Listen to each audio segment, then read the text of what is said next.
Es un mensaje que tiene un título interesante porque muchas veces pensamos que los propósitos de Dios son derribados por el diablo, son detenidos por el diablo. Pero la Biblia nos enseña que no, nada interrumpe el propósito de Dios. Nada interrumpe el propósito de Dios, y ese es el título del mensaje de esta mañana. Y quiero invitarle que vaya conmigo al libro de Josué en el Antiguo Testamento, Josué capítulo 9, versos del 1 al 27. Josué 9 del 1 al 27. Es una historia más o menos larga y vamos a leerla toda junta y después vamos a sacar algunos principios muy importantes. Así que, bueno, antes de empezar, quiero ponerlo en contexto. Después de 40 años de haber vagado en el desierto, el pueblo de Israel, dirigido por Moisés, llegó a la tierra, al lindero o a la frontera de la tierra prometida por segunda vez. La primera vez, 40 años antes, no habían entrado a la tierra prometida, tuvieron miedo, no confiaron en el Señor, pero la segunda vez sí entraron, y a esto se refiere. Ya no fue Moisés quien dirigió al pueblo, sino fue Josué, y entraron a conquistar la tierra. Así que en este tiempo ya habían pasado dos cosas. Primero, cuando ellos entraron, pasaron milagrosamente el río Jordán. El río Jordán, Dios lo abrió, Dios lo detuvo para que su pueblo pasara en seco. Ahora, no piense que era un río chiquitito, uno de esos arroyos que uno puede de 2 o 3 brincos pasar. En ese lugar donde se cree que pasó el pueblo de Dios, es una parte ancha, y el tiempo en el que pasaron muy probablemente era el invierno. Los ríos en invierno se crecen, así que estamos hablando de un río de más o menos profundidad y de 1 kilómetro de ancho. O sea, era bastante y era grande. Y lo que hizo Dios fue abrir ese río para que su pueblo pasara. Primero, 40 años antes, había abierto el Mar Rojo para que pasaran. Ahora fue el río Jordán.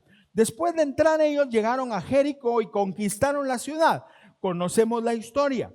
No necesitaron sitiar la ciudad y pelear, sino lo que hicieron fue obedecer a Dios, y Dios derribó los muros de Jericó y ellos conquistaron Jericó. Jericó era una ciudad estratégica porque era la ciudad principal, la más fortalecida de todo, o la más fortalecida, o la fortaleza más importante de Canaán, de la tierra prometida, y fue la primera ciudad que Dios derribó. Dios. Después de eso, ellos habían tenido una pelea o una batalla y conquistaron otra ciudad, una ciudad no tan importante, pero sí de las grandes de ese lugar, se llamaba Hai. Después de eso, entonces sucede lo que dice esta historia. Dice la Biblia, Josué 9 del 1 al final, dice: ahora bien, todos los reyes que estaban al occidente del río Jordán se enteraron de lo que había sucedido de Jericó y Hai. Eran los reyes de los hititas, amorreos, cananeos, fereceos, heveos y jebuseos, quienes vivían en la zona montañosa, en las colinas occidentales y a lo largo de la costa del mar Mediterráneo hasta las montañas del Líbano al norte. Esos reyes unieron sus tropas, eran 7 reinos. Esos reyes unieron sus tropas para pelear como un solo ejército contra Josué y los israelitas. Sin embargo, cuando los habitantes de Gabaón oyeron lo que Josué había hecho a Jericó y a la ciudad de Hai, recurrieron al engaño para salvarse la vida. Enviaron a unos representantes ante Josué y sobre sus asnos cargaron alforjas desgastadas y odres viejos y remendados. Se pusieron ropa harapienta y se calzaron sandalias gastadas y remendadas. Además llevaban pan seco y mohoso. Cuando llegaron al campamento de Israel en Gilgal, le dijeron a Josué y a los hombres de Israel: venimos de una tierra lejana para pedirles que hagan un tratado de paz con nosotros. Entonces los israelitas le respondieron a esos heveos: ¿cómo podemos saber que ustedes no viven cerca? Pues si viven cerca, no podemos hacer ningún tratado de paz con ustedes. Ellos respondieron: nosotros somos sus siervos. ¿Pero quiénes son ustedes?, preguntó Josué. ¿De dónde vienen? Y ellos contestaron: nosotros, sus siervos, venimos de un país muy lejano. Hemos oído del poder del Señor su Dios y de todo lo que hizo en Egipto, 40 años antes. También hemos oído de lo que les hizo a los 2 reyes amorreos que vivían al oriente del río Jordán, a Sehón, rey de Hesbón, y a Og, rey de Basán, quien vivía en Astarot. Entonces nuestros ancianos y todo nuestro pueblo nos dieron las siguientes instrucciones: lleven provisiones para un largo viaje. Vayan al encuentro del pueblo de Israel y díganle: somos sus siervos. Les suplicamos que hagan un tratado con nosotros. Este pan estaba caliente, recién salido del horno cuando partimos de nuestros hogares, pero ahora, como pueden ver, está seco y mohoso. Estos odres estaban nuevos cuando los llenamos, pero ahora están viejos y rotos. Y nuestra ropa y las sandalias que traemos puestas están desgastadas de tan largo viaje. Entonces los israelitas revisaron el alimento de los gabaonitas, pero no consultaron al Señor. Así que Josué hizo un tratado de paz con ellos y les garantizó seguridad, y los líderes de la comunidad ratificaron el acuerdo mediante un juramento que los obligaba a cumplirlo. 3 días después de hacer el tratado, los israelitas se enteraron de que esa gente en realidad vivía cerca. Enseguida salieron a investigar y en 3 días llegaron a sus ciudades, las cuales se llamaban Gabaón, Cafira, Beerot y Kiriat Jearim. Sin embargo, como los líderes israelitas habían hecho un voto en el nombre del Señor, Dios de Israel, no atacaron a ninguna de las ciudades gabaonitas. Entonces el pueblo de Israel se quejó contra sus líderes por causa del tratado. Pero los líderes respondieron: dado que hicimos un juramento en presencia del Señor, Dios de Israel, no podemos tocarlos. Lo que tenemos que hacer es dejarlos con vida, porque el enojo divino caería sobre nosotros si no cumpliéramos nuestro juramento. Déjenlos vivir. Así que los hicieron cortar leña y llevar agua para toda la comunidad, tal como lo indicaron los líderes israelitas. Entonces Josué reunió a los gabaonitas y les dijo: ¿por qué nos mintieron? ¿Por qué dijeron que vivían en una tierra lejana si en realidad viven aquí mismo entre nosotros? Malditos sean. De ahora en adelante siempre serán siervos encargados de cortar madera y de llevar agua para la casa de mi Dios. Ellos le respondieron: lo hicimos porque a nosotros, sus siervos, se nos dijo con claridad que el Señor su Dios le ordenó a Moisés, siervo del Señor, que les entregara toda esta tierra y que destruyera a todos sus habitantes. Así que temimos profundamente por nuestra vida a causa de ustedes. Por eso hicimos lo que hicimos. Ahora estamos a merced de ustedes. Hagan con nosotros lo que mejor les parezca. Así que Josué no permitió que el pueblo de Israel matara a los gabaonitas, pero desde ese día los hizo cortar la leña y llevar el agua para la comunidad de Israel y el altar del Señor, donde fuere que el Señor eligiera construirlo. Y a eso se dedican hasta el día de hoy, hasta el día que fue escrito este libro. Aquí hay una historia interesante, muy interesante.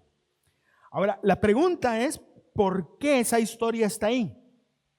Porque si usted ha leído el libro de Josué, se va a dar cuenta que habla de victorias, peleas y victorias, peleas y conquista, victorias, conquista, peleas. De eso se trata todo el libro. ¿Por qué está esto aquí? ¿Esto realmente es vergonzoso o no? Les vieron la cara a lo lindo, de lo lindo, como diríamos nosotros hoy. Los engañaron, de verdad, un engaño que uno diría: ¿qué les pasó? ¿Cómo cayeron en esa trampa tan burda? ¿Por qué está ahí este pasaje? Una forma fructífera de leer el Antiguo Testamento consiste en rastrear la huella de la constante resistencia del diablo a los propósitos de Dios. Por eso está esta historia aquí. Y esto nos lleva al primer punto: la resistencia contra los propósitos del Señor. Recordemos que cuando Dios creó a Adán y a Eva y les mandó a que ellos administraran la creación, ellos cayeron en pecado. Ustedes conocen la historia. La serpiente llegó y engañó, y aquí esta palabra la vamos a oír varias veces: engaño. Engañó a Eva y el hombre y la mujer cayeron en pecado. A partir de ahí la cosa se arruinó. Pero Dios le dijo a la mujer, vamos a Génesis 3:15, aquí está el pasaje: pondré enemistad entre tú, está hablándole a la serpiente, y la mujer, y entre tu simiente, la simiente de la serpiente, y la de ella. Su simiente, la de la mujer, te aplastará la cabeza, pero tú le herirás el talón. Desde ahí Dios ya había establecido lo que iba a pasar en la cruz, porque a eso se está refiriendo. Cuando la serpiente, Satanás, fue aplastado, fue en la cruz. Y Jesús desde el principio de la historia lo dijo. Y Dios desde el principio de todo lo dijo. A partir de ahí vemos cómo el enemigo se levanta y quiere evitar que esa simiente de la mujer pueda surgir, de tal manera que contamina de pecado al mundo, y Dios destruye al mundo a través de un diluvio. Conocen la historia. Solo se salvan 8 personas, Noé y su familia y los animales que Dios había mandado que estuvieran ahí. Después de eso, nuevamente el diablo trata de estorbar, porque no quiere que esa simiente, que es Jesús, llegue. Y durante toda la historia nosotros vemos ese constante ataque del diablo en contra del propósito de Dios. Lo vemos cuando los hermanos venden a aquel muchacho José. Primero lo quieren matar, no lo mataron, lo vendieron como esclavo. Y ese muchacho más tarde se vuelve la salvación del pueblo, de su familia, que estaba a punto de morir de hambre. El diablo trató de destruir a la familia de Jacob, pero no lo pudo hacer porque Dios salió adelante. Y Dios puso a José en el lugar correcto para que los ayudara. Llegaron a Egipto, el faraón los siguientes faraones trataron de destruir al pueblo, no pudieron hacerlo. Dios sacó al pueblo de ahí, lo llevó al desierto, y en el desierto nuevamente el diablo trató de destruir al pueblo desde adentro, no pudo. Llegaron a la tierra prometida, y cuando está en la tierra prometida se levantan aquellos gigantes, aquellos huestes, guerreros poderosos en contra de ellos, pero no pueden contra Dios, porque Dios tiene un plan y lo va a cumplir. Dale fuerte el aplauso al Señor. Dios tiene un plan y lo va a cumplir. Por eso esta historia está aquí, porque aunque el enemigo busca cómo destruir, siempre Dios supera lo que sea, porque nadie puede interrumpir el propósito de Dios. Ahora veamos la historia, pongámosla en su contexto. Estos reyes que se mencionan al principio del pasaje que leímos, realmente son reyes humanos que están defendiendo su tierra. Esos son. Ellos están defendiendo su tierra de los invasores israelitas. Ellos miraban en los israelitas invasores. Pero nosotros tenemos que aprender a ver la historia en el Antiguo Testamento desde otra perspectiva. Para ellos eran invasores. Para nosotros, desde arriba, nosotros podemos ver a través del panorama de la Biblia lo que estaba pasando. Lo que estaba pasando es que la promesa de Dios a Abraham se estaba empezando a cumplir. ¿Se acuerda cuál fue la promesa? Primero, voy a hacer de ti una gran nación, y el hombre no tenía ni un hijo.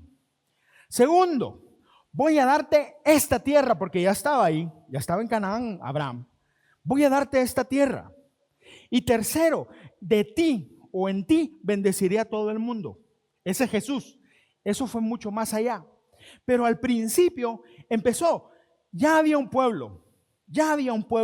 en el tiempo de Josué probablemente era 1,5 millones de personas. Ya había una descendencia de Abraham. Lo que necesitaban era la tierra y estaban ahora empezando a tomar esa tierra. Primero Dios cumplió la promesa de la descendencia, ahora está por cumplir la promesa de la tierra y el diablo vuelve a llegar. Y esa es la constante. De aquí en adelante, en toda la historia bíblica y no solamente en el Antiguo Testamento, vamos a ver que cuando Dios empieza a avanzar en sus propósitos, el diablo llega. El diablo llega. El diablo trató a través de los guerreros de esa tierra, que eran grandes, muy grandes, gigantes, les llamaron los espías israelitas antes, que la promesa de Dios no se cumpliera. Porque eso es lo que quiere el diablo, que la promesa de Dios, el propósito de Dios no se cumpla. Y eso, mis amigos, no ha cambiado en todos estos años. Sigue siendo igual. Así como con el pueblo de Israel hubo resistencia, hubo oposición, en nuestra vida hoy también hay oposición. Por eso es que este pasaje está aquí. Por supuesto, podemos aprender lecciones y las vamos a ver, pero no es lo más importante. Lo más importante es entender esto. Los propósitos de Dios siempre se cumplen. Siempre se cumplen porque Dios siempre cumple lo que Él dice, siempre. Y a pesar del error que ocurrió en este lugar, a pesar de todo, el propósito avanzó. Pero volvamos a la historia. Israel tenía que conquistar esa tierra. Dios les había dicho que les iba a entregar la tierra, pero no fue como que, bueno, señores, es hora de vaciar la tierra, por favor salgan de aquí y el nuevo grupo entre y posea la tierra. Eso hubiera sido fácil. Saquemos a los, o Dios saca a aquellos y pone a los otros. No. Dios les dijo, ustedes van a conquistar esa tierra. Aunque les dio la tierra, no se las dio en una bandeja. Ellos tenían que conquistarla. Y aquí nuevamente vemos una relación importante con nuestra propia vida hoy. Porque no hay ningún progreso espiritual, mis amigos, ni en lo personal, ni como iglesia, como comunidad, si no hay desafío y conflicto. Siempre va a haber conflicto. Siempre va a haber conflicto. El enemigo siempre se va a levantar. Cuando tú te levantas y estás decidido a hacer algo que Dios te ha dicho, pongámoslo simple. Tú te levantas un domingo y dices, hoy voy a ir a la iglesia. Sí o no, salen un montón de cosas en medio. Y no estoy diciendo miremos al diablo en todos lados y reprendamos al diablo porque en todos lados, no. Pero sí o no, surge un montón de cosas. Y tenemos que tomar una decisión. ¿Voy a hacer lo que sé que tengo que hacer o voy a hacer otra cosa? No estoy hablando, por supuesto, de una emergencia médica o cosas como esas, es otra historia. Sino estoy hablando de aquellas pequeñas cosas que impiden. Bueno, voy a leer la Biblia, hoy sí voy a leer la Biblia. Algo pasa y no lo haces. ¿Tú crees que eso es casualidad?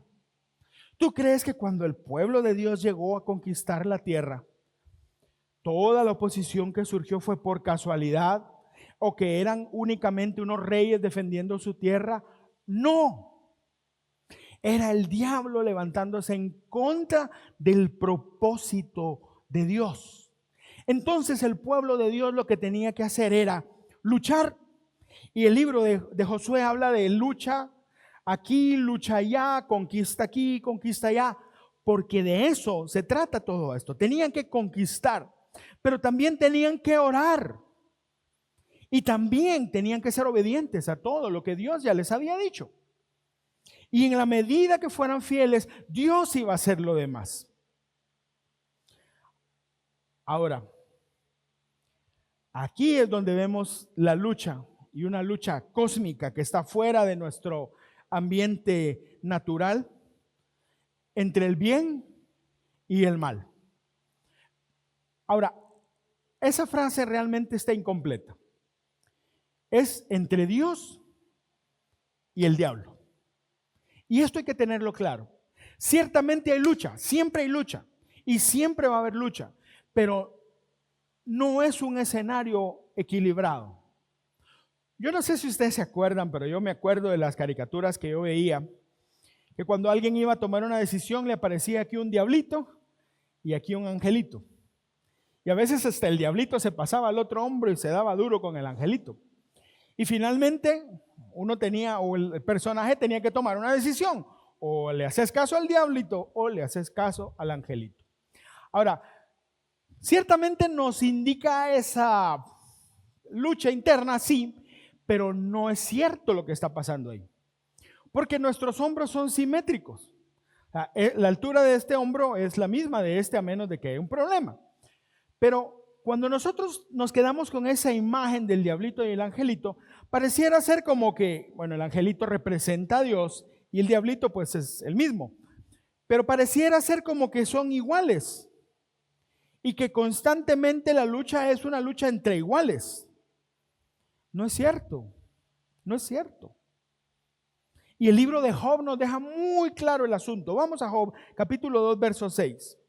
¿Conocen la historia? ¿Conocen la historia?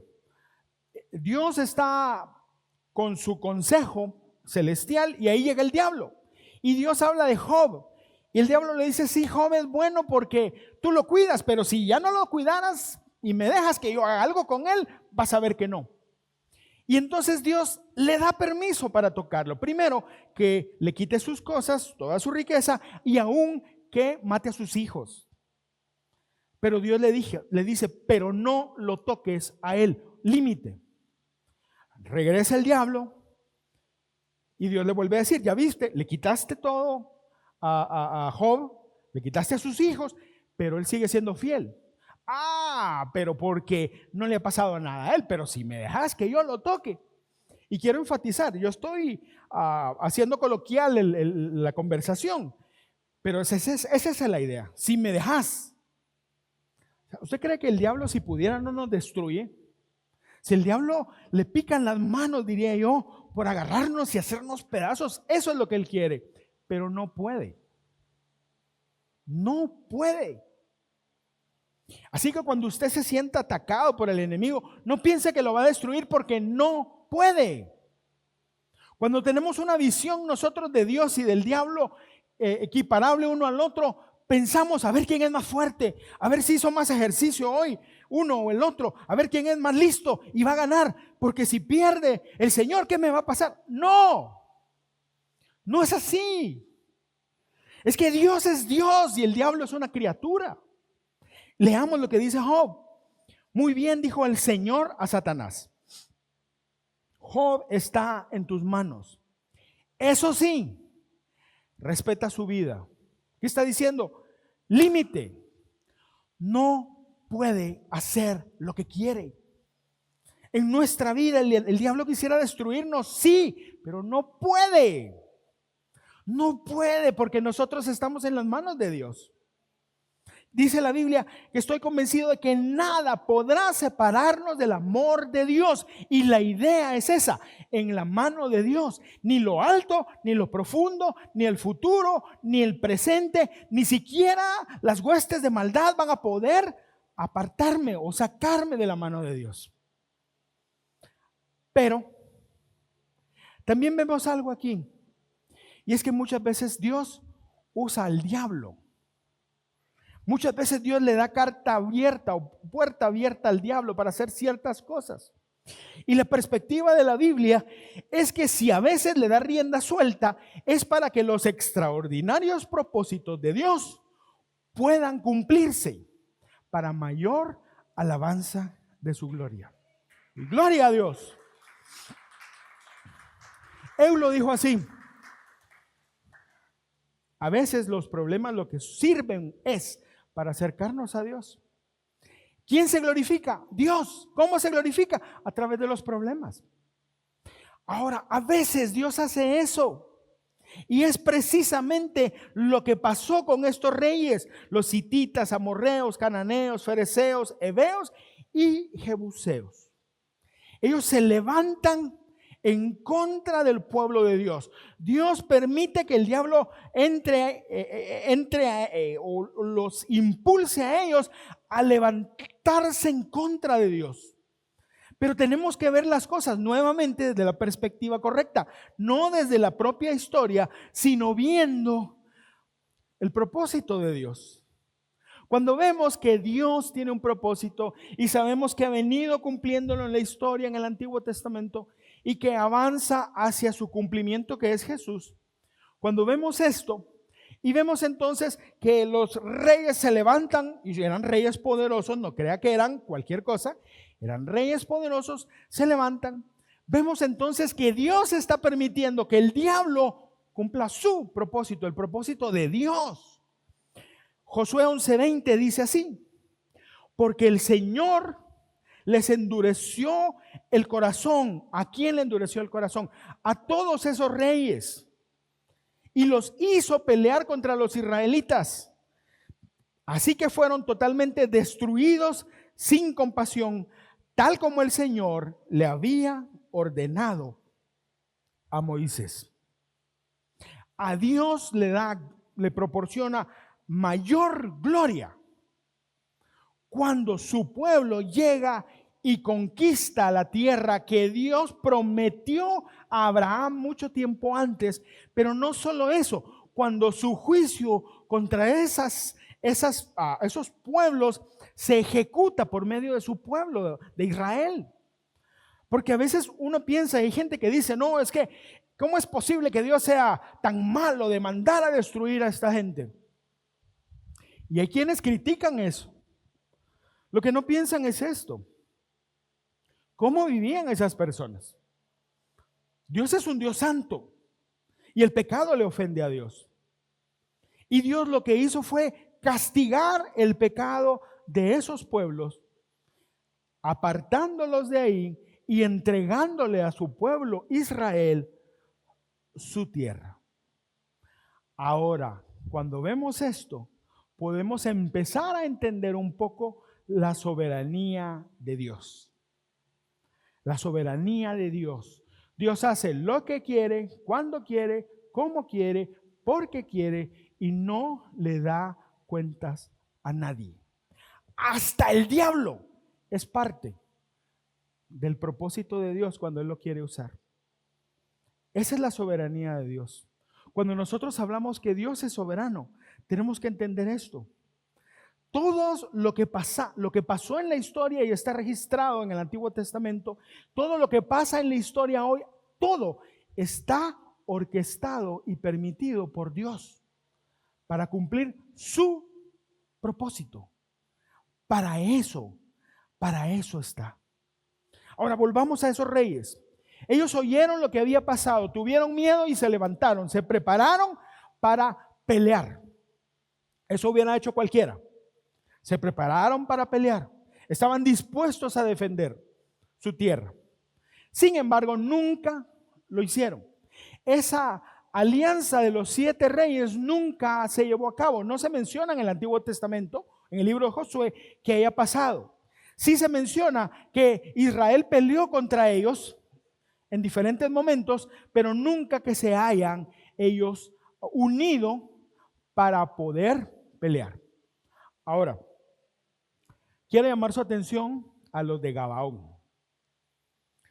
Todos los demás pueblos oyeron que venían los invasores y dijeron, vamos a pelear y los vamos a destruir. Los gabaonitas dijeron, no. Y eso nos lleva al segundo punto. Engaño y disfraz.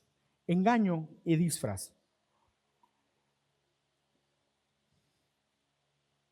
Dice el verso 4 del capítulo que leímos, que los gabaonitas recurrieron al engaño para salvarse la vida.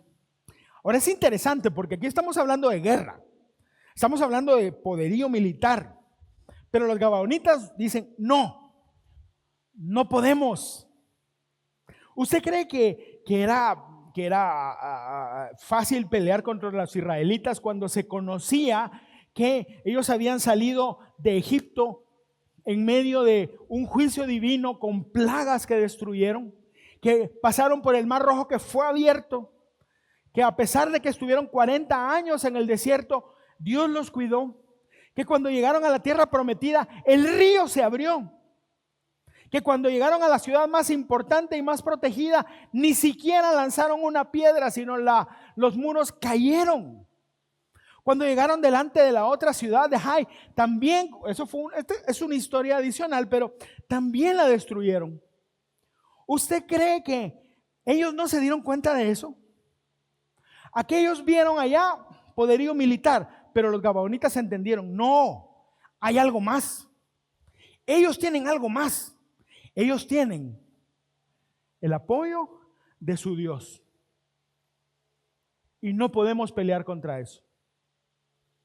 Entonces, ¿cuál es la alternativa? ¿Vamos a dejar que nos conquisten? Tampoco. Entonces, engañemos. Hagamos o promovamos que hagan un pacto con nosotros. Engaño. Por cierto, esa es la vieja confiable. Cuando vamos a ver el engaño, podemos retroceder hasta el paraíso con Adán y Eva. ¿Quién cree usted que fue quien le habló a Eva? A pesar de que materialmente era una serpiente, ¿quién le habló a Eva? El diablo. ¿Qué le dijo a Eva? Es que hasta me imagino eso. Así llegando la serpiente y así como casual. Hey Eva, ¿cómo estás? Ah, aquí, bien. Mire, si a mí me habla mi perro, yo salgo corriendo. Que me habla una serpiente. Uy. Pero Eva le responde. Aquí, tranquilo. Mira, y es cierto que ustedes no pueden comer de ningún árbol. No. Solo no podemos comer del árbol de la vida, del árbol del conocimiento del bien y del mal. Ah, lo que pasa es que Dios no quiere que ustedes sean como Él. Engaño. Engaño. Y conocemos el resto de la historia. Y aquí nuevamente encontramos el deseo de engañar. Ahora, ¿de dónde viene el engaño? Jesús dijo que el diablo es el padre de toda mentira. Y dice, porque en él no hay verdad. Y cuando habla mentira, él habla de lo que es suyo, porque él es el padre de la mentira. Entonces, los gabaonitas, ¿quién cree usted que les dio la brillante idea a los gabaonitas de hacer eso? Y ellos pensaron, bueno, tenemos que engañar. Ahora, ¿por qué engañar? ¿Por qué pedir un pacto? ¿Por qué no llegaron de otra forma? ¿Por qué fueron a pedir un trato? Muy probablemente, y no sabemos cómo, pero ellos probablemente sabían lo que Dios le había dicho al pueblo. Éxodo 34:12. Dios le dijo a su pueblo, ten mucho cuidado de no hacer tratados con los pueblos que viven en la tierra a donde te diriges. Si lo haces, seguirás sus malos caminos y quedarás atrapado. Esa es la instrucción de Dios. Y los gabaonitas lo saben, no sabemos cómo, pero lo saben. Entonces ellos dicen, no van a querer hacer un pacto con nosotros, porque ellos recibieron la orden de destruir. Sin embargo, hay otro pasaje, Deuteronomio 20:15 al 18, que dice esto. Estas instrucciones se refiere al resto del contexto. Solo se refieren a las ciudades lejanas, no a las de las naciones que ocupan la tierra donde estás a punto de entrar. Lo que está diciendo los versos anteriores dicen que si tú llegas, hablándole al pueblo, llegas a una tierra, tú le das la oportunidad a los habitantes que se rindan. Si ellos están de acuerdo en rendirse, puedes hacer un pacto con ellos.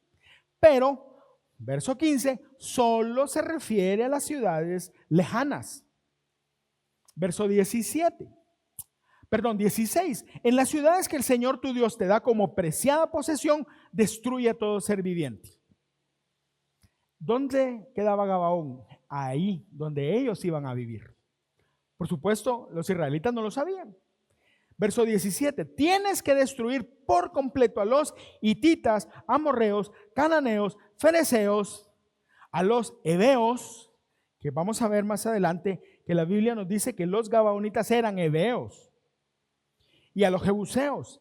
Tal como el Señor tu Dios te ordenó, así evitarás que los pueblos de esa tierra te enseñen a imitar las costumbres detestables que practican cuando rinden culto a sus dioses, lo cual te haría pecar profundamente contra el Señor tu Dios. Así que ellos sabían que no podían, si ellos llegaban y decían, mire, nosotros vivimos allá a la vuelta y queremos hacer un trato porque no queremos que nos maten, les hubieran dicho no y los destruyen. Así que tenían que engañar y eso requería una elaboración. Lo primero que hicieron fue definir algunos mensajeros. Entonces les pusieron no las mejores ropas. Si usted va a ir a una reunión con una persona importante, se pone su mejor ropa. No se va a ir todo maltrecho. Va con su mejor ropa, pero ellos se visten de la ropa más vieja y gastada que tienen y llenan o ponen sobre sus cabalgaduras, ponen bolsas, esas son las alforjas, y meten ahí pan mohoso. Y meten ahí, ponen sus botellas, o no son botellas, sus bolsas para vino, los odres, los más viejos, los más arruinados, esos ponen ahí. Tal vez hasta les echan vino para que el vino salga y caiga y que se mire que el vino se derramó. Y en otras echan agua para que el agua se caiga, para que se mire que el agua se salió. Se ponen los peores zapatos rotos y entonces se van a donde los israelitas. Imagínese usted que de repente está el pueblo de Israel gozoso porque acaban de ganar 2 batallas, ya están en la tierra, van a conquistar, y de repente en medio entra una comitiva y todos los miran. Si ellos hubieran llegado armados, no los dejan ni entrar, pero ellos llegaron sin ninguna ínfula de nada, solo entraron y los vieron y sin duda alguna algunos dijeron, pobrecitos estos, ¿de dónde vienen? Ay, no, miren, qué terrible. Mire, se le salió el agua y el calor que hay en el desierto. No, qué barbaridad, ¿de dónde vienen estos pobres? Tal vez algunos llegaron y antes de que llegaran delante de Josué, les dieron agua. Tome agua, por favor. Y la gente y los visitantes llegaban. Y entonces toda la gente se juntó alrededor de los visitantes. Y los visitantes lo primero que dicen es esto: venimos de un lugar lejano. Mentira. Gabaón estaba a 28 kilómetros, estaba cerca. No sé cuánto hay de aquí a Santa Ana, como 50 kilómetros, algo así. Más cerca, era cerca. Y entonces ellos dicen, venimos de un lugar lejano y queremos hacer un pacto con ustedes. Lo primero, la dejaron ir desde un principio. Y entonces la gente dice, no, pero ¿cómo sabemos que ustedes no son de aquí cerca y nos quieren engañar? Buenísima pregunta. Y es importante hacer buenas preguntas. No hay que quedarse así con lo que uno mira. ¿Cuál fue la respuesta? Nosotros venimos de muy lejos. Y entonces empiezan a sacar sus cosas. Mire, este pan mohoso estaba recién hecho cuando nosotros salimos. Estas botellas de vino y de agua estaban llenas y mire, se salió. Mi ropa era nueva y mire cómo vengo. Mis zapatos eran nuevitos y mire los dedos de fuera. Venimos de un lugar muy lejano y queremos hacer un pacto con ustedes.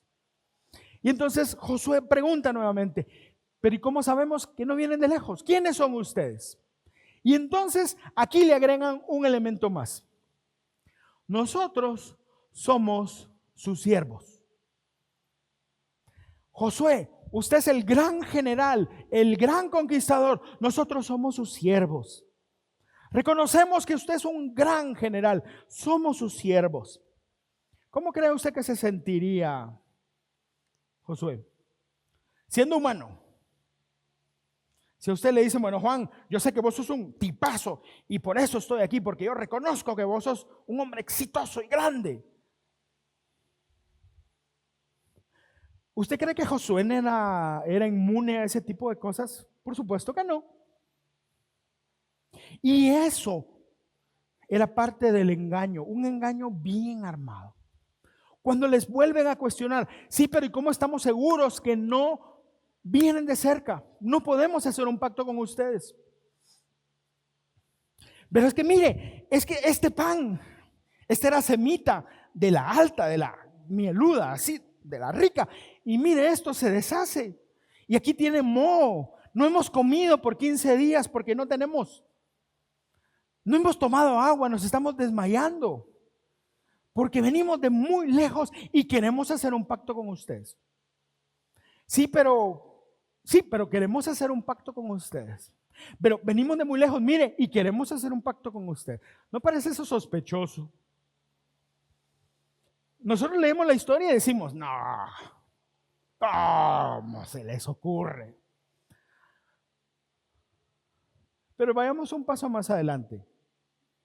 ¿Qué hubieras hecho tú? No me vayas a decir, no, yo hubiera orado, hubiera ayunado. Sinceramente, y si de verdad lo hubieras hecho, te felicito. Pero sinceramente, ¿qué hubieras hecho? Ahora, ¿qué debería haber hecho Josué? ¿Sabía usted que había una forma que ya había establecido Dios para tratar estos asuntos? Por supuesto, Dios nunca le dijo, cuando lleguen los gabaonitas, lo que tú tienes que hacer es esto. No. Pero Dios le dijo esto. Número 7:21. Cuando se necesite dirección del Señor, Josué, y se lo dijo a Josué, Josué se presentará ante el sacerdote Eleazar, quien usará el Urim, uno de los sorteos sagrados que se hacen ante el Señor, para determinar su voluntad, la voluntad del Señor. De esta manera, Josué y el resto de la comunidad de Israel decidirán todo lo que deben hacer. Ahora aquí rápidamente, los Urim y Tumim, honestamente no sabemos qué eran o cómo eran. Lo que sí sabemos es para qué servían. Dios escogió en ese tiempo manifestar su voluntad a través de estos elementos. Algunos piensan que eran una especie de dados, no sabemos. Pero a través de eso, Dios manifestaba su voluntad. Por supuesto, esto no era la única forma. Sin embargo, acordémonos que aquí no está Moisés. Si hubiera estado Moisés, Moisés va delante de Dios y le pregunta a Dios. Pero como no estaba Moisés, tenía que ser por el sacerdote. Pero había un camino. ¿Y qué hizo Josué? No fue. La verdad es que nadie le preguntó a Dios lo que tenían que hacer. Josué 9:14 dice: entonces los israelitas revisaron el alimento de los gabaonitas, pero no consultaron al Señor. Deben haber agarrado el pan hasta guácala. Revisaron la ropa, les vieron los zapatos, vieron que las bolsas de agua y vino efectivamente estaban rotas, que venían todos polvosos. Y entonces muy sabiamente tomaron la decisión. Hicieron un pacto. Nosotros desde este lado de la historia fácilmente podemos levantar el dedo y señalarlos. Qué bárbaro, Josué. ¿Cómo fue que no fue con el sacerdote? Qué bárbaro. ¿Por qué no lo hizo? Y podríamos aún decir, yo lo hubiera hecho. Mire, yo no me atrevería a decir eso. Tal vez yo hubiera sido más fácilmente engañado que Josué. Y es más, muchas veces he sido más fácilmente engañado que esto. ¿Por qué? Porque cuando Dios tiene un propósito, el diablo siempre va a querer interrumpirlo. Y cuando no puede hacerlo frontalmente y peleando, porque no podía hacerlo, entonces va a buscar por dónde entrar. Yo creo que no es una ilustración tal vez la más perfecta para explicarlo, pero ¿usted alguna vez ha tenido que lidiar con un ratón en su casa? ¿Verdad?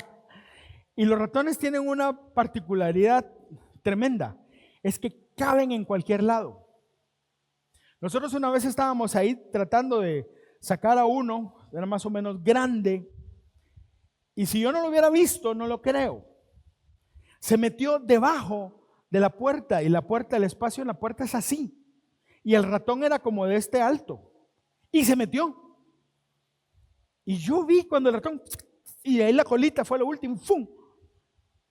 ¿Cómo? ¿Cómo? Así es el diablo. Cuando el diablo llega a tu vida, ¡pah! Y tú dices, no, todo lo puedo en Cristo que me fortalece. No. Y vuelve a entrar para que, ¡pah! No. Aunque mi padre y mi madre me dejaren, con todo Dios me recogerá. No. Después, ¡pum!, entra por aquí. El Señor es mi sanador, el Señor es mi salvador y no temeré lo que pueda hacerme el hombre.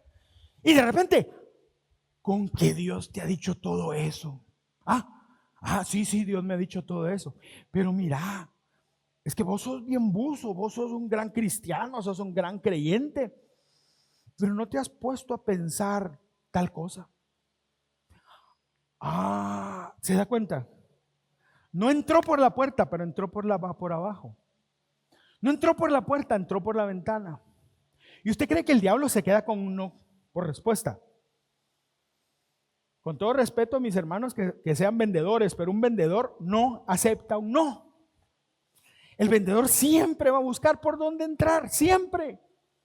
Y con respeto, y no los estoy comparando con el diablo ni nada, pero esa es la misma idea. Esa es la misma idea. El diablo es así.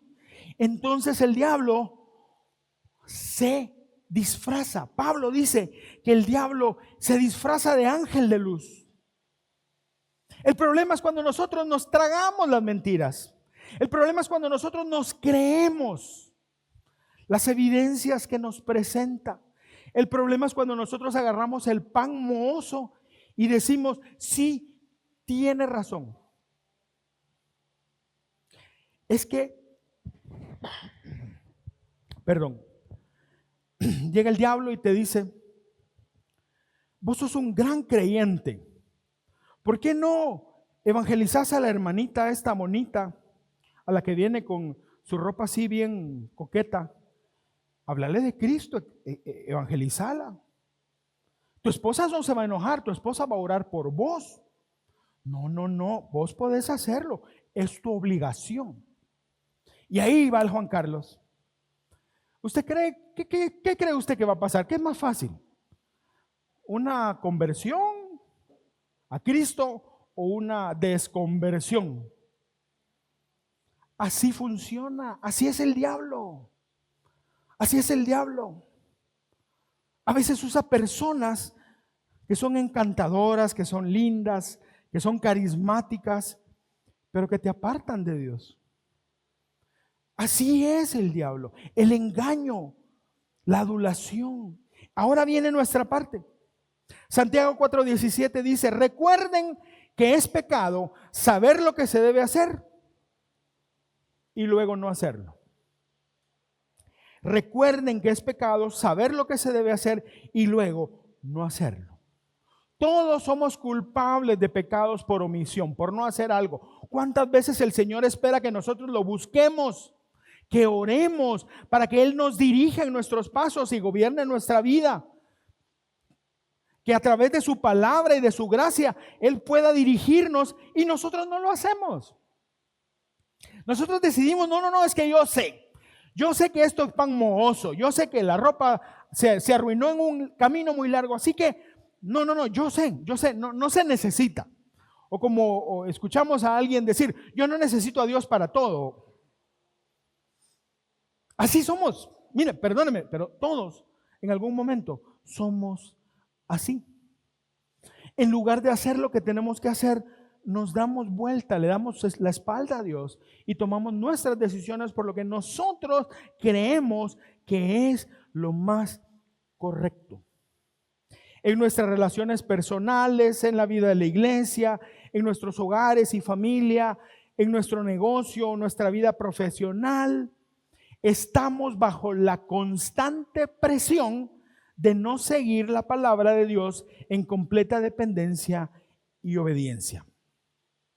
Constantemente el diablo quiere que nosotros no le obedezcamos a Dios.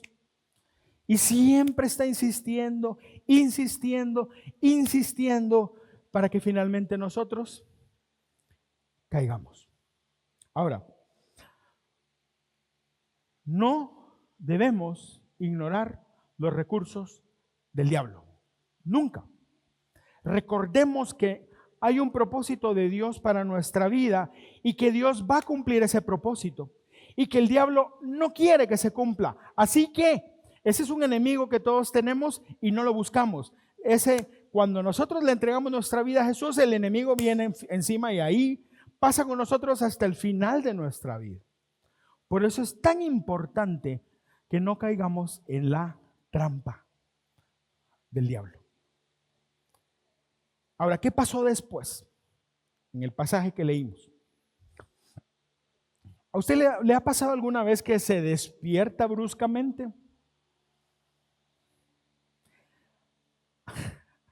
Voy a contar esto. Yo llegué una vez, hace muchísimos años, vivíamos en Guatemala con Valesca, ya estábamos casados. Yo trabajaba en un banco, trabajaba de noche y esa vez salí muy tarde. Cuando llegué, Valesca estaba dormida, Charlie, nuestro hijo mayor, estaba dormido, no habían nacido nuestros otros hijos. Yo llegué, me hice un café me agarré una galleta, no sé qué. Y me senté en la sala para comerme mi galleta y tomarme mi café antes de irme a acostar. Y me dormí. Era como la 1 de la mañana, esa vez salí tardísimo del trabajo. Estaba raneado, bien dormido en el sillón. Valesca se despertó y como no me dio, no era época de celulares, así que no había cómo contactar, o sea, simplemente yo salí del banco y no me podía ir a contactar. Cuando ella se levantó, no está Juan Carlos, salió y me vio bien dormido, despatarrado ahí en el sillón, hasta con saco y con corbata puesto, porque ni siquiera eso me quité, estaba. Y entonces vino Vale y se acercó. Ella dice que solo me tocó la mano, pero para mí fue como que me hubiera pegado un palazo. Ella me habló y dice, yo no me acuerdo, pero dice que yo abrí los ojos y de un salto salí del sillón a media sala, me le quedé viendo y empecé, ¡ah! Y aquella, ¡ah! Imagínense eso. Y yo, ¡ah! Y, Juanca, tranquilo, Juanca. ¡Ah! Ahí sí me acuerdo. Me acuerdo que yo estaba parado en la sala y viéndole la cara a Valesca que estaba aterrada y yo no tenía la menor idea de qué había pasado. Y hasta aquí no me acuerdo de más. Pero yo estaba, cálmate, me dice, cálmate. ¿Por qué me despertaste? ¿Por qué me gritaste? No te grité. No, pero mire, y el corazón, pum, pum, pum, pum, pum. Me acuerdo que me senté, tuve que tomar agua y después me fui calmando y después me empecé a reír porque me dio risa. ¿Ustedes también les dio risa? Y pobrecita Valesca salió más asustada que yo. Ahora, ¿alguna vez le ha pasado algo así? Tal vez no tan dramático, ¿verdad? Que se despierta y es lo mismo que le pasó a Israel. 3 días después se dieron cuenta que esos fulanos, que ellos acababan de hacer un pacto en el nombre del Señor con ellos, eran sus vecinos, eran los de allá a la vuelta. ¿Qué hicimos? Hicimos un pacto y no teníamos que haber hecho. Y entonces agarraron camino y se fueron a 3 días de distancia y la cosa empeora. No era una ciudad, eran 4 ciudades.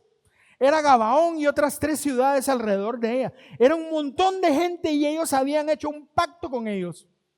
Lo que Dios les dijo, no lo hagas, es exactamente lo que habían hecho. ¿Y por qué lo hicieron? Ya sabemos, porque no consultó al Señor. Ahora, ¿qué tenían que hacer? Un recurso legal, ¿verdad?, para anular todo lo actuado. Un pacto, un juramento que se hacía en el nombre de Dios es inquebrantable. No solo les vieron la cara, sino tenían que vivir con eso que les habían visto la cara. ¿No es cierto que muchas veces eso es lo que más nos molesta cuando alguien nos engaña? No tanto lo que hayamos perdido, sino como que hayamos sido tan ingenuos. Y ellos tuvieron que enfrentar eso. Dice que el pueblo reclamó en contra de sus líderes y el pueblo decía, ¿por qué lo hicieron? Ahora uno podrá decir, bueno, está bien que reclamen y tienen razón. Están reclamando que no se cumplió la palabra de Dios. Sí, pero también puede haber sido otra cosa. Puede haber sido que lo que ellos están diciendo es, ¿por qué no nos dejaste saquear estas ciudades? Mira qué bonitas son. Yo me hubiera llevado aquello, yo me hubiera llevado eso, porque eso era lo que pasaba en la guerra. Realmente no sabemos por qué reclaman, pero sí reclaman. Y entonces Josué hizo lo más sabio que ha hecho en todo este capítulo. Decir, no los podemos tocar, porque hicimos un pacto en nombre de Jehová. Si ellos rompen ese pacto hecho en nombre de Jehová, lo que hubiera sido hubiera equivalido a decir, miren, a Dios no le importa lo que usted haga. Él no cumple las cosas y no importa lo que pase. Eso es lo que desgraciadamente muchos de nosotros hacemos cuando nosotros incumplimos las cosas que tenemos que hacer. Ahora, ¿qué quiere decir?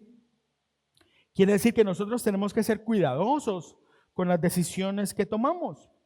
Si nosotros dejamos hasta aquí la historia, lo que podemos sacar son lecciones moralistas. Bueno, primero, no juzgue así nomás. O sea, no se deje llevar por lo que mira. Sí, la Biblia lo enseña. Dice en Proverbios, no seas sabio según tu propia opinión. Busca a Jehová. Pero podríamos también decir, bueno, lo que tenemos que hacer es no jurar en el nombre de Dios. Y sí, la Biblia dice que no tenemos que tomar en vano el nombre de Dios, pero también hay cosas que tenemos que hacer y tienen que ser, son cosas sagradas que tenemos que hacer. También podríamos decir, bueno, lo que tenemos que considerar de la historia es que tenemos que cumplir nuestra palabra. Sí, también tenemos que cumplir nuestra palabra y eso está muy bien. Pero si solo nos quedamos aquí en la historia, mis amigos, nos perdemos lo importante. La Biblia enseña eso en otros lados. Nuevamente, ¿por qué esta historia vergonzosa para Josué y para Israel está aquí en la Biblia? ¿Por qué no la quitaron? Si yo les contara las cosas malas que he hecho, ustedes se van de aquí. Y yo no las cuento. Dios lo sabe. Si usted me contara las cosas malas que ha hecho, yo me voy también. Si una persona en su autobiografía contara solo las cosas malas que ha hecho, nadie la quiere leer. Bueno, tal vez los morbosos, pero siempre tratamos de enseñar lo bonito y no lo malo, ¿o no? ¿O usted ha visto una foto de Instagram donde está con el pelo parado y así todos los ojos medio cerraditos? Nadie hace eso. Las fotos que enseñamos siempre son las bonitas. Aquí, casual, levantándome y viene del salón, hermana, no diga eso, viene bien peinadita. Aquí, tempranito, sin maquillaje ni nada y con las uñas bonitas, porque queremos enseñar lo bonito. Pero aquí Dios nos está enseñando lo malo. Y es vergonzoso para el pueblo de Dios esto, terrible. ¿Por qué? Nuevamente, vamos a ver la historia desde arriba. ¿Qué pasó? El pueblo de Dios no fue vencido en batalla, fue vencido terriblemente por un engaño. Ahora, ¿eso impidió que Dios cumpliera su propósito? ¿Eso impidió que Dios se entregara a la tierra que había prometido a Abraham? ¿Eso impidió que Jesús naciera miles de años después en Belén? No. Porque nadie puede interrumpir los propósitos de Dios.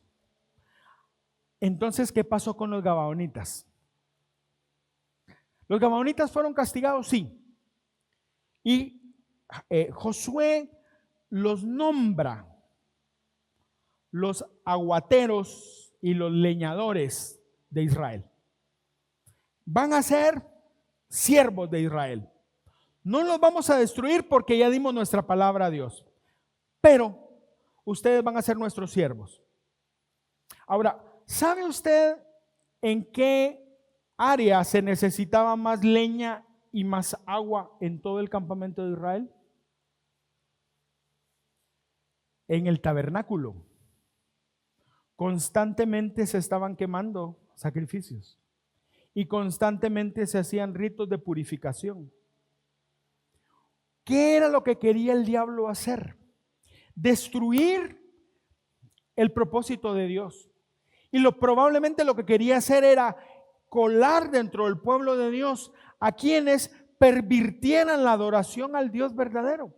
Porque si los pueblos que estaban ahí en Canaán se mezclaban con los israelitas, lo que iba a pasar, y pasó después, fue que la verdadera adoración de Dios, a Dios se iba a mezclar o a entremezclar con la adoración a dioses falsos. Eso es lo que el diablo quería. ¿Y saben qué terminó haciendo el diablo? Proveyendo de agua y leña al tabernáculo de Dios. ¿Se da cuenta? O sea, cuando lo vemos así, la cosa cambia. Porque lo que debería haber sido para destrucción de la adoración a Dios, de la destrucción del pueblo de Dios, para impedir el propósito de Dios, terminó proveyendo para la adoración al Dios verdadero y terminó impulsando al pueblo de Dios a conquistar su tierra. Dios transformó la gran equivocación de Josué y sus líderes en bendición. ¿Hubo un precio que pagar? Sí. Israel tuvo que pelear, y si vemos la historia al futuro, Israel tuvo que pelear en nombre de los gabaonitas para defenderlos. Más tarde, cuando hubo rey, Saúl trató de destruir a los gabaonitas. ¿Y qué pasó? Segunda Samuel 21:1. Durante el reinado de David hubo un hombre que duró, un hambre. Durante el reinado de David hubo un hambre, una hambruna que duró 3 años. Entonces David consultó al Señor y el Señor le dijo: el hambre se debe a que Saúl y su familia son culpables de la muerte ¿de quién? De los gabaonitas. 400 años después, Saúl, queriendo, según él, limpiar su tierra, mató a unos gabaonitas y Dios castigó al pueblo porque violaron el pacto. Dios protegió a los gabaonitas. Ahora, ¿hubo pérdida del pueblo de Dios? ¿Hubo pérdida de los gabaonitas? Sí, hubo consecuencias. Pero a pesar de todo, Dios guardó a estas personas. Inclusive, cuando se llevaron cautivo al pueblo a Babilonia, ¿sabe quiénes iban ahí? Gabaonitas. ¿Y sabe quiénes regresaron de allá? Gabaonitas. No eran judíos, pero estuvieron ligados al pueblo de Dios desde entonces, desde Josué. De hecho, en Nehemías 3:7 dice: junto a ellos está hablando de la reconstrucción de los muros, y dice: junto a ellos, los que estaban reconstruyendo, estaban Melatías de Gabaón, Jadón de Meronot, gente de Gabaón y gente de Mispa. ¿Sabe cuántos años después? Casi 1000 años después. Porque los juramentos que se hacen en el nombre del Señor se cumplen. Ahora, después de ver esta historia, tenemos que reflexionar. Tenemos que ver varias cosas. Primero, ser especialmente precavidos con respecto a confiar en nuestro juicio. No todo lo que brilla es oro. Chicas, el que es sapo va a seguir siendo sapo, aunque lo beses. Va a ser un sapo besado, pero sigue siendo igual. Hay que tener mucho cuidado con eso. No todos los negocios que parecen ser buenos son buenos. Cuidado, hermanos. Cuidado. No todos los amigos que parecen ser grandes amigos son buenos amigos. Cuidado. Por eso tenemos que ir delante de Dios para buscar su dirección. Y la Biblia nos da la dirección. Recordemos que solo el Señor puede conocer el corazón de una persona. Pero vamos a ver esto también. ¿Qué nos está enseñando Dios sobre sí mismo en esta historia? ¿Por qué esta historia está donde está en la Biblia? Sin duda Dios quiere que veamos su mano soberana y dominante en todo lo que sucedió. ¿Usted cree que Dios perdió el control? No, no perdió el control, nunca. No fue como que Dios, ¿qué hago con los gabaonitas? Ya sé, los voy a meter aquí. No, Dios sabía lo que iba a hacer. Ahora, quiero llamar su atención a esto. A veces nosotros decimos, yo tengo que dejar que Dios tome el control de mi vida. Estás equivocado, Dios tiene el control de tu vida. Aún en las cosas malas que haces, aún en las equivocaciones que haces, Dios tiene el control de tu vida, porque Él es Dios soberano. Dios nunca pierde el control. Aún esta metida de pata garrafal, generacional, milenaria, Dios la usó para su bien, porque Dios lo controla todo. Ahora, ¿quiere decir esto que yo puedo hacer lo que sea y Dios lo va a arreglar? No. Yo tengo que hacer mi parte. Yo tengo que confiar en Dios. Yo tengo que ser sabio y obedecer su palabra, y Dios me va a bendecir. Pero ¿qué pasa si yo ya la regué, como decimos en buen salvadoreño? Yo puedo descansar que Dios puede enderezar aún lo malo. Y eso es lo maravilloso. Tenemos un Dios que no nos descalifica por cometer errores. Tenemos un Dios que a pesar de nuestros errores está dispuesto a levantarnos. Tenemos un Dios que está dispuesto a tomar nuestras peores equivocaciones y en su mano amorosa moldearnos para nuestro bien. Ese es nuestro Dios. Por eso es que esta historia está donde está. Ese es nuestro Dios. Si nosotros creemos en un Dios que es menos que eso, estamos mal. Nuestro Dios siempre cumple lo que va a cumplir, a pesar de nosotros. Nuevamente, yo tengo que hacer mi parte, pero tenemos que ser claros, a veces cometemos errores, pero a pesar de eso, Dios tiene el control. Segunda cosa, el ataque del diablo sobre los propósitos de Dios es malicioso y sutil.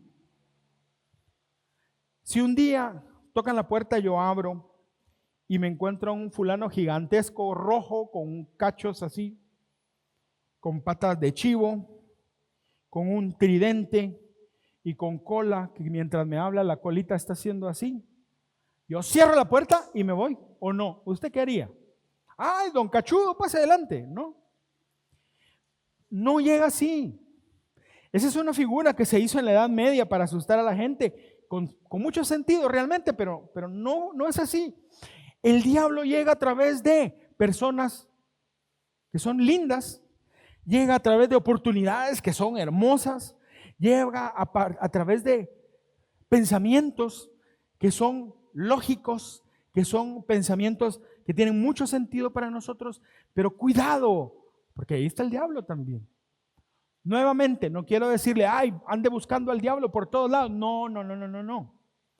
Pero esté alerta, porque eso sí pasa, y pasa así.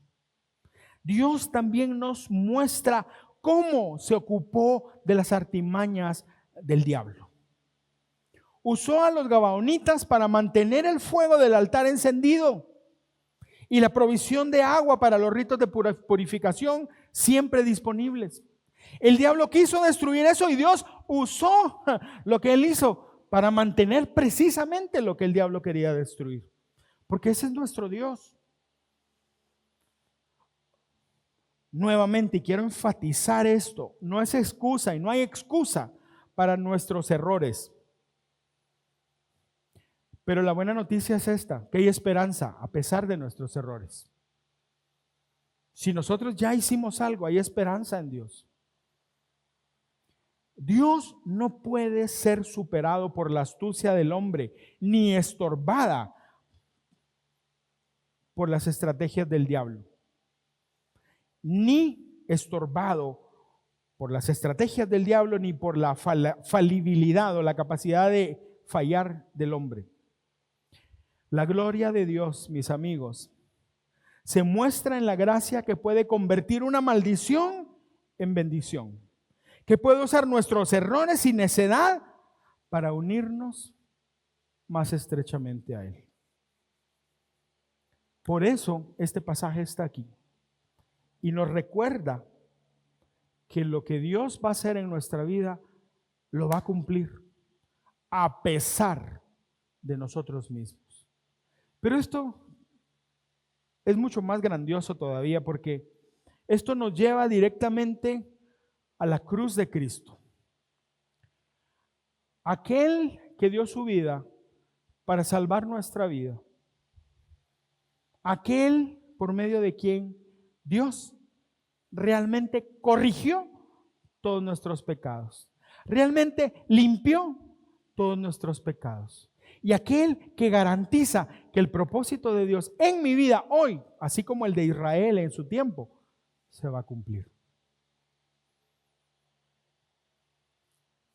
La Biblia dice que si nosotros pecamos, tenemos abogado. ¿Y sabe quién es ese abogado? Jesucristo. La Biblia dice que si nosotros pecamos, lo que tenemos que hacer es confesar nuestro pecado, y el Padre es fiel y justo para perdonarnos y limpiarnos de toda maldad. Pero también algo más. La gracia de Dios es tan abundante que cuando llegue la tentación y estemos a punto de cometer lo incorrecto, dice la Biblia que nosotros podemos llegar delante de la presencia misma de Dios, al trono de la gracia, dice Hebreos, para buscar y encontrar el oportuno socorro. Yo no estoy solo, tú no estás solo, Dios está contigo. Y aún en los momentos que requieran la decisión más seria de tu vida, puedes contar con Él. Porque nadie ni nada interrumpe los propósitos de Dios. Quiero invitarte a que te pongas en pie, por favor.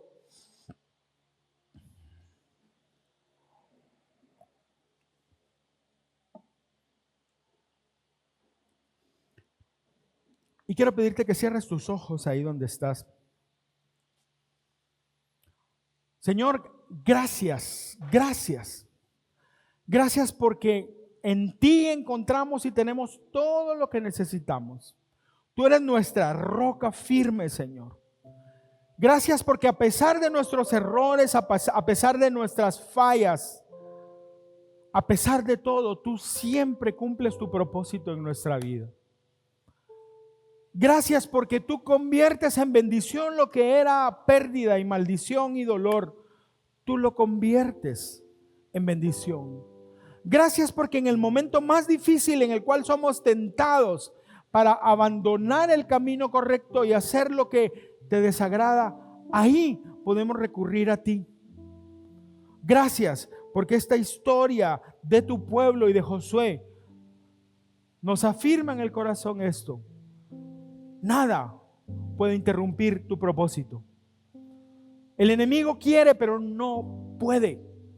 Nosotros no queremos que se interrumpa, pero con nuestras decisiones arruinamos las cosas. Pero ni aún eso interrumpe tu propósito.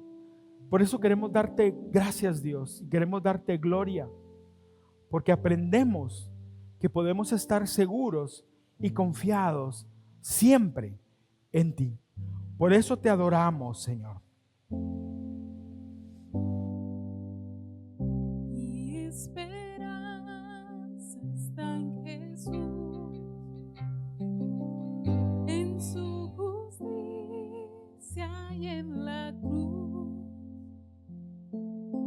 De nadie más dependeré, solo en su nombre confiaré.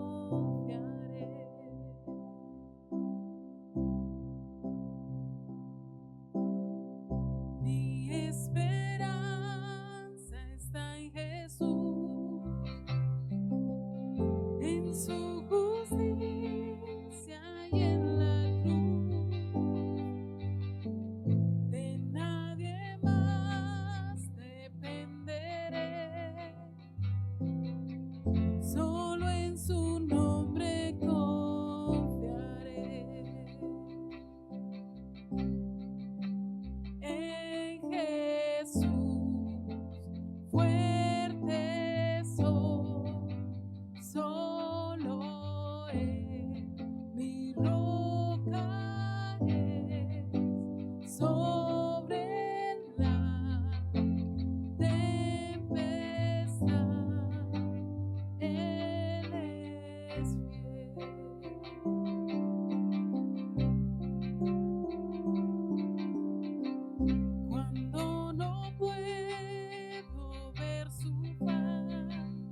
Sé que su gracia siempre igual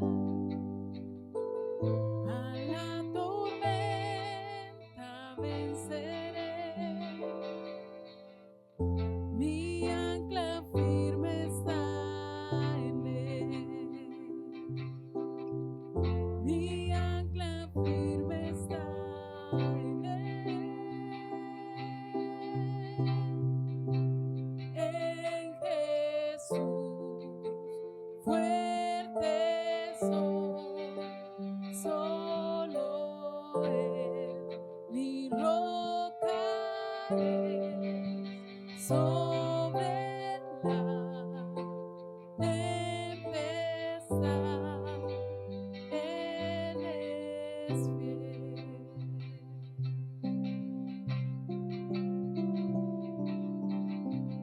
Un día Él regresará,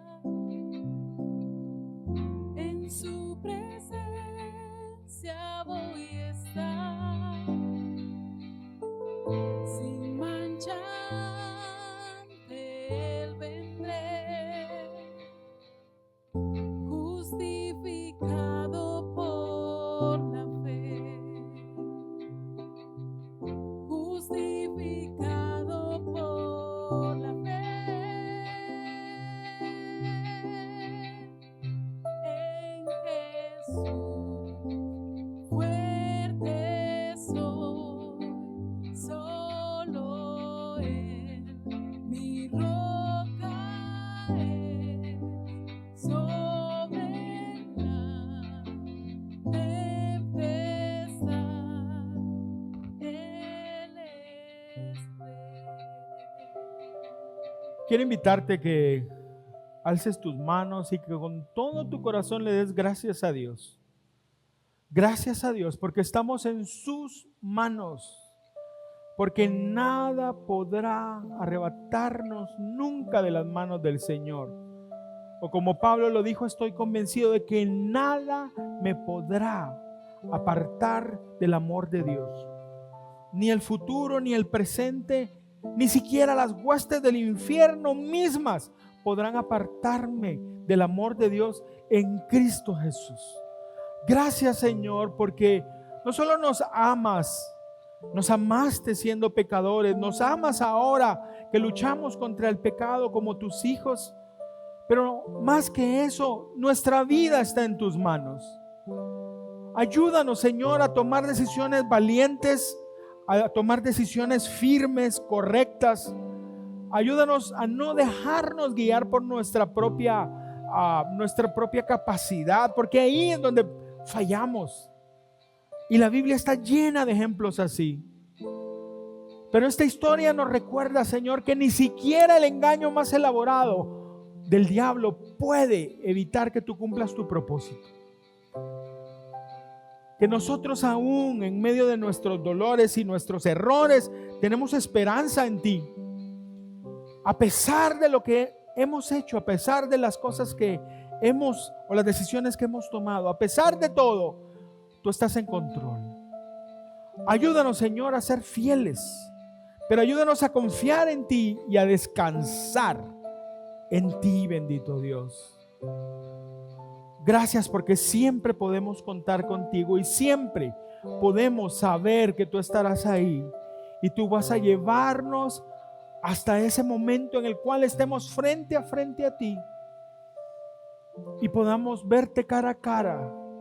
Y entonces todas nuestras luchas se van a acabar. Ahí se acabará todo. Ya no habrá problema de ser engañado, ya no va a haber pecado, ni siquiera el diablo va a poder hacer nada, nada. Ahí vamos a estar frente a ti y vamos a estar adorándote para siempre. Pero mientras llegamos allá, nuestra vida es un subir y bajar. Es un camino lleno de peligros. Pero ayúdanos a confiar en ti y a estar seguros que tú estás con nosotros. Gracias por esa confianza que nos das. Y gracias por tu palabra que nos muestra que nada ni nadie puede interponerse o interrumpir tu propósito, Señor. Gracias. Gracias, Dios. Ponemos en tus manos, Señor, nuestras vidas y traemos a tu altar, traemos al alfolí, Señor, nuestras ofrendas y diezmos. Lo hacemos porque te amamos, lo hacemos porque queremos honrarte a ti, Señor. Te pedimos que tú bendigas a cada familia, que tú bendigas cada negocio, cada trabajo, cada proyecto, que bendigas a cada uno de mis hermanos, Señor, y que les des no solo lo necesario para ellos, sino también para que puedan ser de bendición a otros. Gracias, Señor, porque podemos siempre descansar en ti. Gracias. En el nombre de Jesús oramos. Amén y amén. Denle un fuerte aplauso al Señor. Y bueno, salgamos a hacer lo que Dios nos ha mandado a hacer. Que Dios les bendiga, queridos hermanos. Que la gracia del Señor brille sobre sus vidas.